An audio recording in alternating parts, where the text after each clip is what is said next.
Hello. Today we will discuss two questions about the leadership and tactical legacy of Cariappa in 1947 to 48 J&K Ops. So far we have discussed about 10 questions relevant to the all the aspects about the Cariappa's life.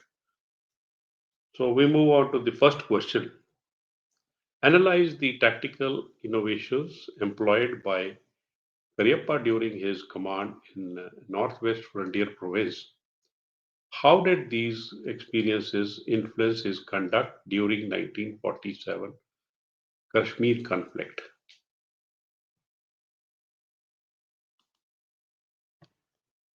Field Marshal Cariappa's command in Northwest Frontier Province during the pre-independence era was crucial for tactical experimentations and counterinsurgency innovations.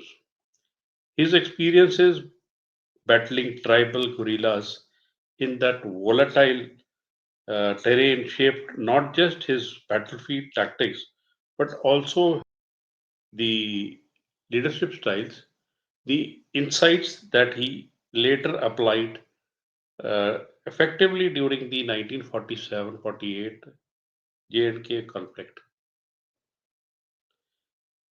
Operating in the rugged and rebellious tribal belt, Cariappa faced irregular warfare waged by fiercely independent tribal militias. To succeed, he introduced several unconventional and adaptive tactics.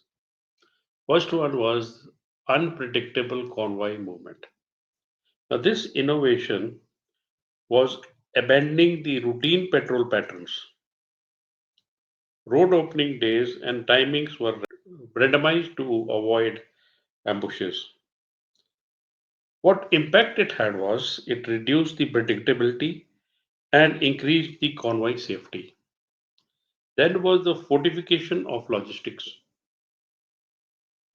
Cariappa innovated that he reinforced ordinary transport with bulletproof panels and armored vehicles like the tanks and armored cars, even in the mountainous terrain. The impact was it enhanced the survivability of supply columns and improved the troop mobility. Then he innovated the self-contained patrol units. In this, troops carried weapons, food, water, and ammunition for the entire missions. Units occupied forward positions at night, cleared only after safe passage.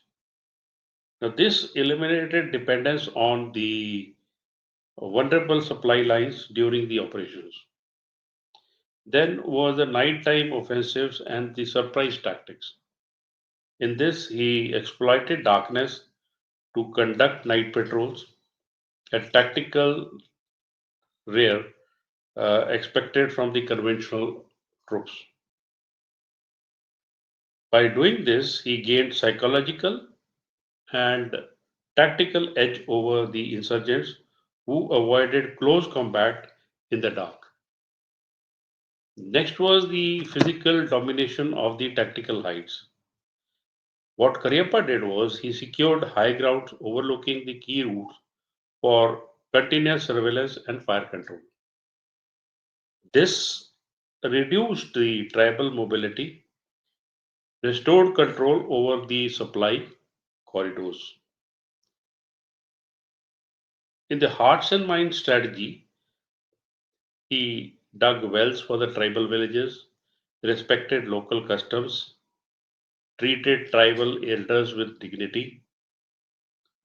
It earned him the title of Khalifa, that is, the God's messenger from the locals, fostering intelligence, cooperation, and reduce hostility. Then he gave 10 commandments of the tribal warfare, which we will discuss in the next slide. Cariappa distilled his experience into a doctrine for counterinsurgency and emphasized on mobility over static defense, leadership by example, conservation of ammunition, use of bayonet for shock and morale effect, and avoiding retreat, always counterattacking. Now, how did all this affect his conduct in the 1947-48 Jammu and Kashmir conflict? Firstly, he understood the guerrilla mentality.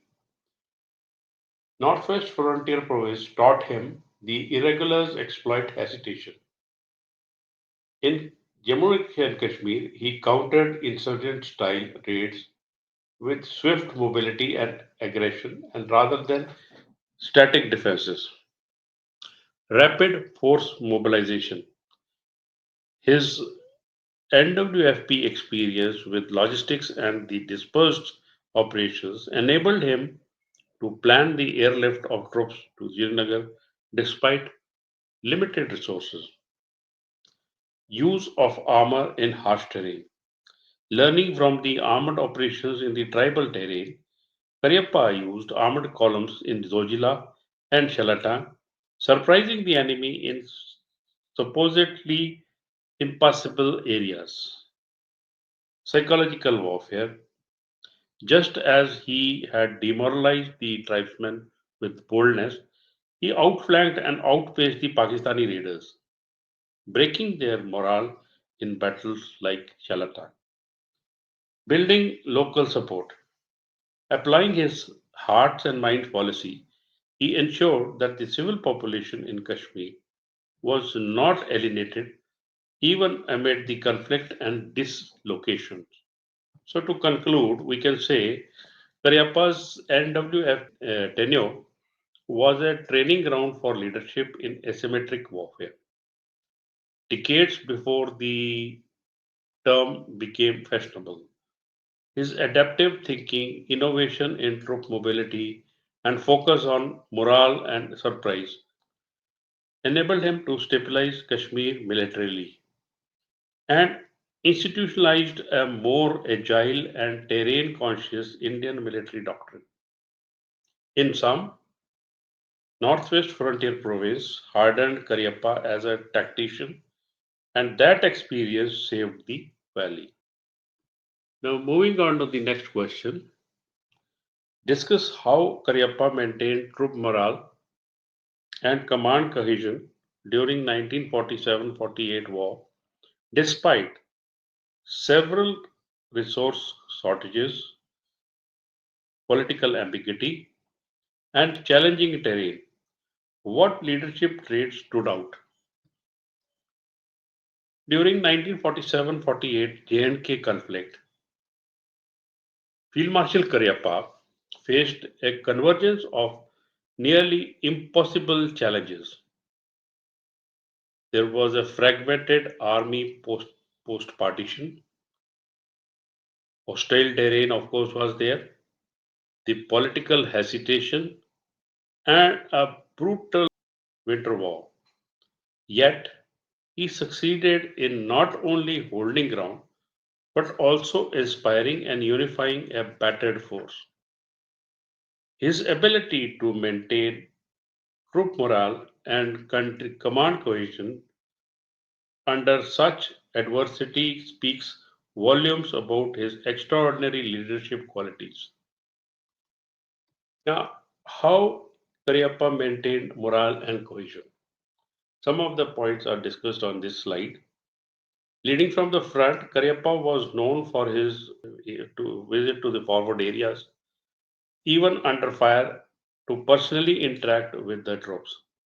His visibility boosted the morale of the frontline soldiers who saw in him a commander willing to share risks.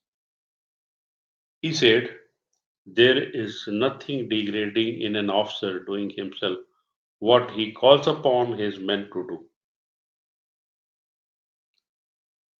Then was a clear and unambiguous orders. Amid the confusion of partition and unclear political directives, Cariappa ensured his units had clarity in command and purpose.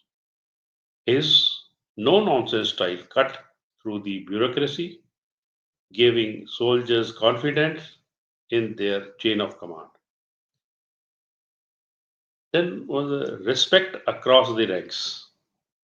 He emphasized dignity and respect for JCOs and other ranks, fostering loyalty and a sense of shared mission.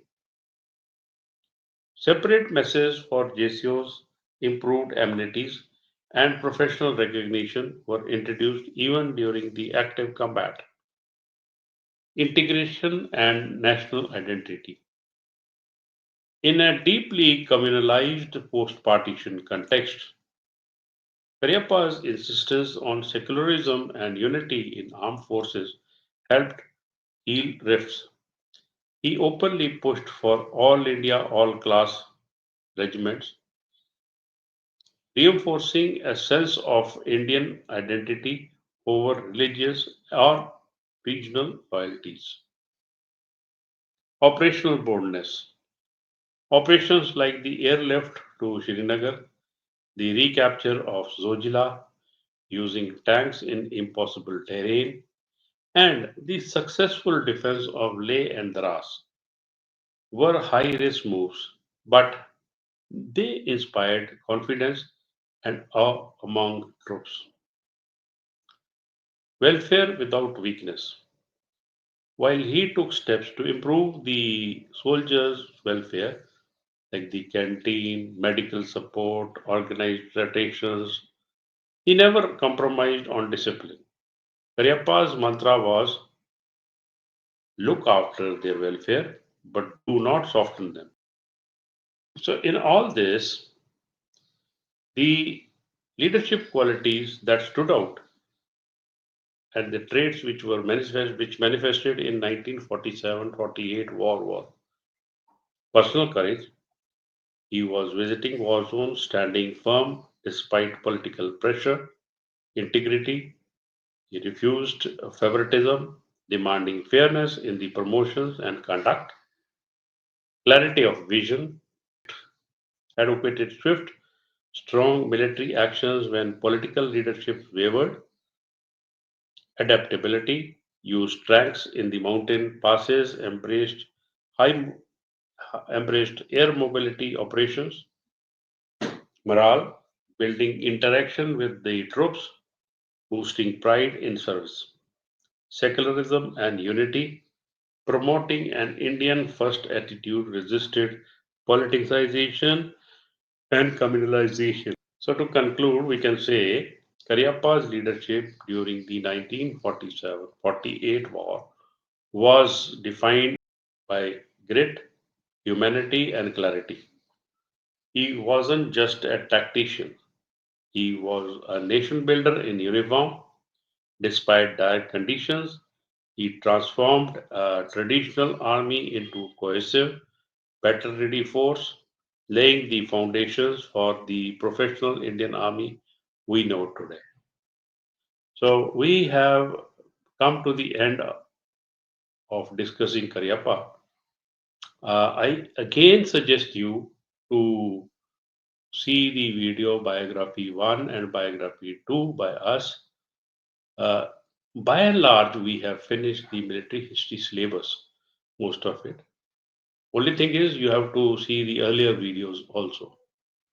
We wish you all the best for the military history. I'll be giving out some questions and answers on the current affairs, especially in pertaining to the science and military technology. Thank you.